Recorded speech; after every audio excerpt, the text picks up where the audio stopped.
അച്ഛനും അമ്മയും കൂടെ പണ്ടൊരു യാത്ര പുറപ്പെട്ടതാ, ഗുരുവായൂർ കുളിച്ചു തൊഴ. തിരിച്ചു വന്നത് 2 വെളുത്ത തുണിക്കെട്ടുകളാ. അവരൊരു കുപ്പി വിഷത്തിന്റെ സഹായത്തില് രക്ഷപ്പെട്ടു.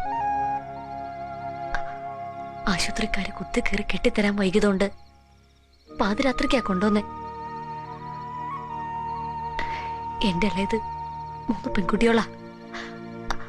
അവരുറക്കായിരുന്നു. ഞാൻ കണ്ടു ഒരു നോട്ടം. ചെതയിൽ വെച്ച വാഴത്തെ ഉയരം വെക്കണതിന് മുമ്പ് കിടപ്പാടം വിട്ടിറങ്ങേണ്ടി വന്നു.